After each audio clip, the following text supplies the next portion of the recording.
News వార్తలకి స్వాగతం. ముందుగా ముఖ్యాంశాలు. మంగళవారం పలమనేరు మున్సిపాలిటీలో ఇంటింటికి తెలుగుదేశం బాబు షూరిటీ భవిష్యత్కు గ్యారంటీ కార్యక్రమంలో భాగంగా మాజీ మంత్రి అమర్నాథ్ రెడ్డి పర్యటించారు.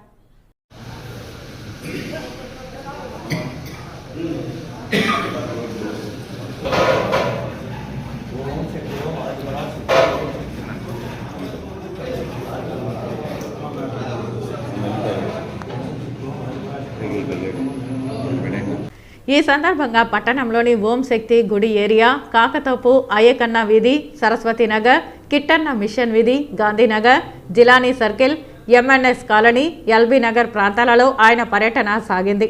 ఈ సందర్భంగా స్థానిక జిలానీ సర్కిల్ నందు స్థానికులు ఆయనకు కూరగాయలతో ఏర్పాటు చేసిన భారీ గజమాలను వేశారు. అనంతరం ఆయన ప్రజలను ఉద్దేశించి ప్రసంగించారు.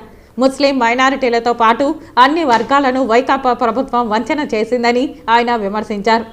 ఒక్క ఛాన్స్ పేరుతో గద్దెనెక్కిన జగన్మోహన్ రెడ్డి మోసపూరిత హామీలను గుప్పించారని, మద్య నిషేధం చేస్తానని నేడు ఆ హామీని విస్మరించడంపై ఆయన మండిపడ్డారు.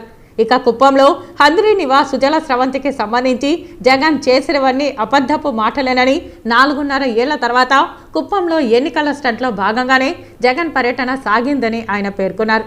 ఏదేమైనా వచ్చే ఎన్నికలలో వైకాపాకు ఘోర పరాభవం తప్పదని ఆయన స్పష్టం చేశారు.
పోవు ఈ పక్కలంతా అదే అందుకనే అమర్నాథ్ రెడ్డి గారు వచ్చినారు.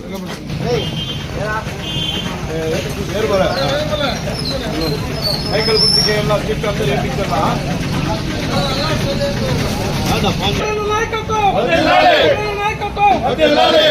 సైకిల్ గుర్తుకే సైకిల్ గుర్తుకే సైకిల్ గుర్తుకే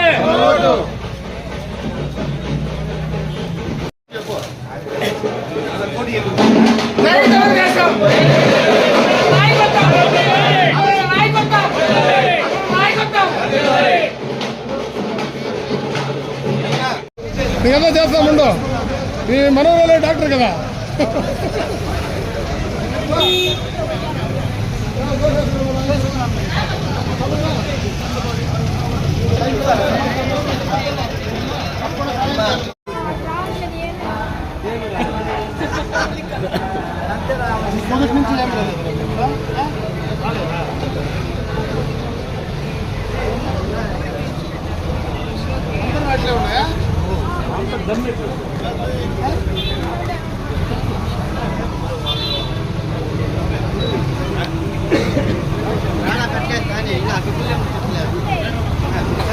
నువ్వా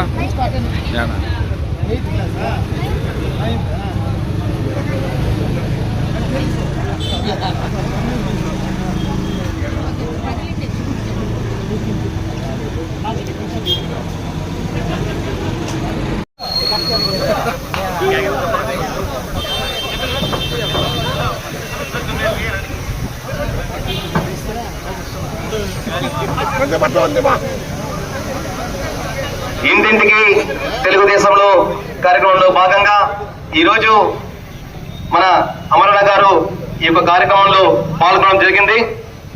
చాలమా ఇంకొక ఎక్క తెలియమా ఈ యొక్క కార్యక్రమంలో పాల్గొనడం జరిగింది.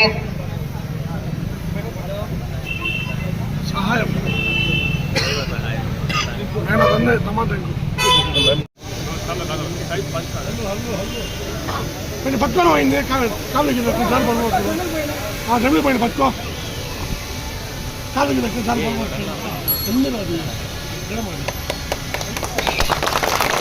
అమరణకారి నాయకత్వం, అమరణకారి నాయకత్వం, అమరణకారి నాయకత్వం. జై తెలుగుదేశం, జై తెలుగుదేశం, జై తెలుగుదేశం. అధ్యక్షులు కాజాపేరి గారు ప్రసంగించాలని కోరుకుంటున్నాను. అందరికీ నమస్కారం, అస్సలాముఅలైకుం. పిలవగానే వచ్చిన ఈ ప్రపంచనాన్ని చూసి ఈరోజు కొంతమందికి నిద్ర పట్టదు. అదే అమరన్న పిలిపిస్తే ఈ ప్రపంచనాన్ని ఎవరి వల్ల తట్టుకోవడం కూడా కుదరదు. ఎందుకంటే అమరన్న అంటే బ్రాండ్, జగనన్న అంటే జై, జగనన్న అమరన్న ఫైట్. ఈరోజు మా అమరన్న గారు ఇంటింటికి తెలుగుదేశం పార్టీ కార్యక్రమంలో ప్రతి ఒక్కరికి కలిసి వాళ్ళ సుఖ సంతోషాలు బాధలు తెలుసుకొని ముందుకు సాగుతున్న ఇంటింటి తెలుగుదేశం పార్టీ కార్యక్రమానికి విచ్చేసిన అమరన్న గారికి స్వాగతం, సుస్వాగతం. ఇంటింటి తెలుగుదేశం కార్యక్రమానికి వచ్చేసిన మాజీ మంత్రివర్యులు అమరన్న గారు ఈ యొక్క కార్యక్రమాన్ని ఉద్దేశించి ప్రసంగిస్తారు. ఇంటింటి తెలుగుదేశం పార్టీ కార్యక్రమంలో భాగంగా జిల్లాని సర్కిల్లో ఈ కార్యక్రమం ఏర్పాటు చేసినటువంటి తెలుగుదేశం పార్టీ జనసేన నాయకులందరికీ కూడా హృదయపూర్వకంగా నమస్కారాలు తెలియజేసుకుంటున్నా. ఈ సందర్భంగా 2-3 విషయాలు మీ దృష్టికి తేవాల్సినటువంటి పరిస్థితి ఉందని చెప్పి తెలియజేసుకుంటున్నా. ఎందుకంటే పొలంనేరు పట్టణంలో ప్రతి ఇంటికి వెళ్ళిన సందర్భంలో ఈ మున్సిపల్ పరిధిలో గత ప్రభుత్వంలో చేసిన కార్యక్రమాలు కానీ, గతంలో ప్రతిపక్ష నాయకుడిగా జగన్మోహన్ రెడ్డి గారు నాకు ఒక ఛాన్స్ ఇవ్వండి, నాకు ఒక్కసారి అధికారం ఇస్తే నేను చేసి చూపిస్తానని చెప్పినటువంటి మాటలు ఒకసారి గుర్తు చేయాల్సినటువంటి బాధ్యత ఈ రోజు నా పైన ఉందని చెప్పి సందర్భంగా కూడా తెలియజేసుకుంటున్నా. ముఖ్యంగా ఏదైతే గతంలో పేదలు ఉండేటువంటి ప్రాంతం ఈ కాకాతోపు కానీ, ఈ ప్రాంతం మొత్తం కూడా గాంధీనగర్ కానీ, ఈ వార్డులన్నీ కూడా పేదలు ఉండే ప్రాంతం, ముఖ్యంగా మైనారిటీ సోదర సోదరీమణులు ఎక్కువ ఉండేటువంటి ప్రాంతం. ఇక్కడ వాళ్ళతో మాట్లాడినప్పుడు ఒక వీధిలోకి వస్తే దాదాపు ప్రతి వీధిలోన 10 నుంచి 15 మందికి ఈరోజు ముసలి వాళ్ళు, వికలాంగులు, వితంతువులకు గత ప్రభుత్వంలో ఇచ్చినటువంటి పెన్షన్లు ఈ రోజు రద్దు చేసినటువంటి సందర్భాన్ని ఒకసారి గుర్తు చేస్తా ఉన్నా. వాళ్ళతో మాట్లాడినప్పుడు మేము ఇదే ఇంట్లో ఉన్నాం, గతంలో 20-30 సంవత్సరాలుగా ఇదే ఇల్లు, ఇదే మీటరు, ఇదే ఊరు, అయితే గతంలో మాకు పెన్షన్ వచ్చేది, అయితే ఈ వైఎస్ఆర్ ప్రభుత్వం వచ్చిన తర్వాత మాకు పెన్షన్ ఆగిపోయిందని చెప్పినటువంటి సందర్భాన్ని ఒకసారి గుర్తు చేస్తా ఉన్నా. అందరికీ కూడా పేదలందరికీ న్యాయం చేస్తానని చెప్పినటువంటి ఈ ప్రభుత్వం కానీ, జగన్మోహన్ రెడ్డి గారు కానీ వాళ్ళందరికీ కూడా తీరని ద్రోహం చేశాడు. ఇదే ప్రాంతంలో చాలా మందికి గతంలో టిట్కో గృహాల కోసం దాదాపు 25,000 నుంచి 50,000 రూపాయలు ఇక్కడ ఉన్నటువంటి పేదలందరూ కూడా మున్సిపాలిటీలో డిపాజిట్ చేస్తే ఆ టిట్కో గృహాలకు సంబంధించి అక్కడ వాళ్ళ నేల ఏదైతే ఆ రోజు అలాట్ చేసి దాన్ని మనం ఫౌండేషన్ వేసామో ఈ రోజు దాకా దాన్ని మొదలు పెట్టకుండా అక్కడ వాళ్లకు ఇండివిజువల్ హౌసెస్ ఇవ్వడమే కాకుండా వాళ్ళు పేదలు రోజు కూలి చేసుకొని కట్టుకున్నటువంటి డబ్బులు ఈ రోజు దాకా కూడా మున్సిపల్ అధికారులు ఇవ్వకపోతే ఈ ప్రజాప్రతినిధులు ఈ రోజు దాకా కూడా ప్రశ్నించకుండా పోవడం నిజంగా కూడా దారుణం అని చెప్పి సందర్భంగా తెలియజేస్తాం. గత ప్రభుత్వంలో రోడ్లు వేసాం, ఈ ప్రభుత్వం వచ్చిన తర్వాత ఎక్కడ కూడా రోడ్లు వేసినటువంటి పాపాన పోలే.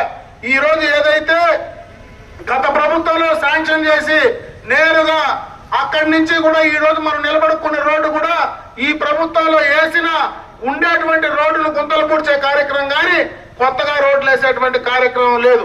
దానికి నిదర్శనమే నా పక్కనే కల్వర్ట్ ఉంది.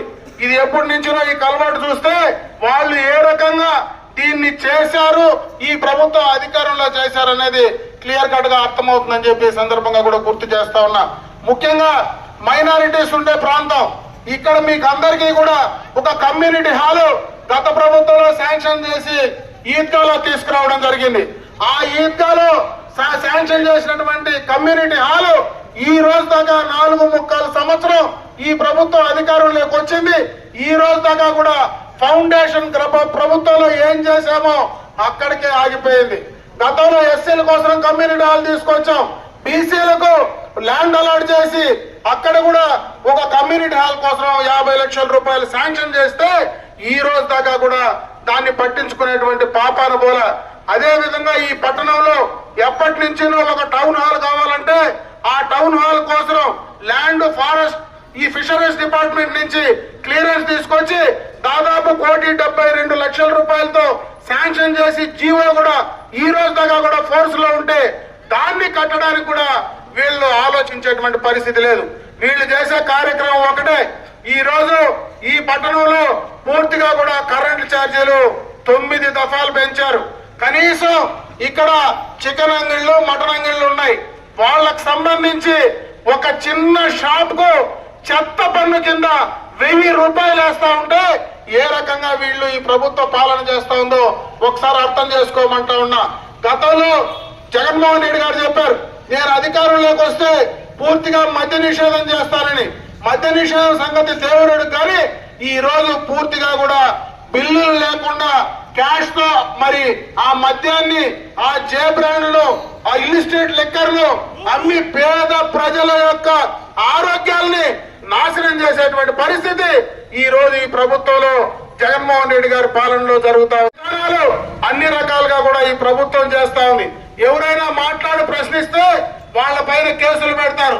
సాక్షాత్తు ఈ రాష్ట్రంలో ప్రతిపక్ష నాయకుడు మరి అదే విధంగా ఈ రాష్ట్రానికి 14 సంవత్సరాలు ముఖ్యమంత్రిగా పనిచేసినటువంటి చంద్రబాబు నాయుడు గారి పైన తప్పుడు case 307 attempt to murder case పెట్టడం, నా పైన 307 కేసు పెట్టడం, ఆర్మ్స్ యాక్ట్ కింద పెట్టి ఆయన్ని 55 రోజులు జైల్లో పెడితే మమ్మల్ని ఇండ్ల నుంచి 2.5 నెలల బయలు రాకుండా ఏడిపించి దాదాపు 30 కేసులు ప్రజల కోసం ప్రశ్నిస్తే మాలాంటి వాళ్ళ పైన పెడితే ఇంకా సామాన్యమైనటువంటి వాళ్లకు ఏ రకంగా భద్రత ఉంటుందనేది దయచేసి ఆలోచించుకోమంటా ఉన్నా. ముఖ్యంగా యువకులు ఉన్నారు, ఈ రోజు ఫస్ట్ ఓటు వేసే వాళ్ళు ఉన్నారు. మీరు పూర్తిగా ఆలోచించాల్సినటువంటి సమయం వచ్చింది.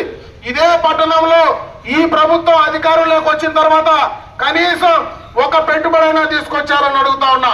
గత ప్రభుత్వంలో నేను మంత్రిగా ఈ పట్టణంలోనే మరి ఏదైతే అక్కడ మన పలమనేరు బైపాస్ రోడ్డు వస్తే ఆ బైపాస్ రోడ్డు పక్కన ఆటో నగర్ తీసుకొచ్చి ఈ రోజు ఎంతో మందికి అక్కడ ఉపాధి అవకాశాలు కలుగుతూ ఉన్నాయి. మీరందరూ కూడా కర్ణాటకకు బెంగళూరుకు పోతే ఇది వరకు 4 రోడ్ల దగ్గర ఇండస్ట్రియల్ ఎస్టేట్ ఏ రకంగా ఉందో నేను మంత్రి అయిన తర్వాత ఈ రోజు ఆ ఇండస్ట్రియల్ ఎస్టేట్ ఏ రకంగా ఉందో మీరు పోయేటప్పుడే మీ కళ్ళకు కనబడుతుందని చెప్పి సందర్భంగా కూడా తెలియజేసుకుంటున్నా. ఈ ప్రభుత్వం వచ్చిన తర్వాత పూర్తిగా ఈ జిల్లాలో అమర్ రాజా లాంటి ఇండస్ట్రీని బెదిరించి భయపెట్టి దాదాపు 9,000 కోట్ల రూపాయల పరిశ్రమను పక్క రాష్ట్రానికి తరిమేసినటువంటి సందర్భాన్ని ఒకసారి గుర్తు చేస్తా ఉన్నా. ఈ రోజు ముఖ్యంగా కూడా యువకులు ఇటువంటి కార్యక్రమాలు చేస్తే ఏ రకంగా యువకులకు భవిష్యత్తు ఉంటుంది, ఏ రకంగా యువకులకు మరి ఉద్యోగ అవకాశాలు ఉంటాయో ఆలోచించుకోమంటా ఉన్నా. జగన్మోహన్ రెడ్డి గారు గతంలో ప్రతిపక్ష నాయకుడిగా చెప్పారు, నేను ప్రతి సంవత్సరం జాబ్ క్యాలెండర్ రిలీజ్ చేస్తానని. రేపో మాపో ఎన్నికలు రాబోతే నిన్న డిఎస్సికి సంబంధించి పిలుస్తా ఉన్నాడు. అంటే ఎంత చిత్తశుద్ధి ఈ ప్రభుత్వానికి ఉంటే ఈ సమయంలో దాన్ని పిలిచే ప్రయత్నం చేస్తాడని చెప్పి నేను అడుగుతున్నటువంటి జలాల్లో నిన్న ముఖ్యమంత్రి మరి ఓపెన్ చేసి కుప్పం నియోజకవర్గంలో రామకుప్పం కాదా టెంకాయ కొట్టి స్విచ్ ఆన్ చేయడం జరిగింది.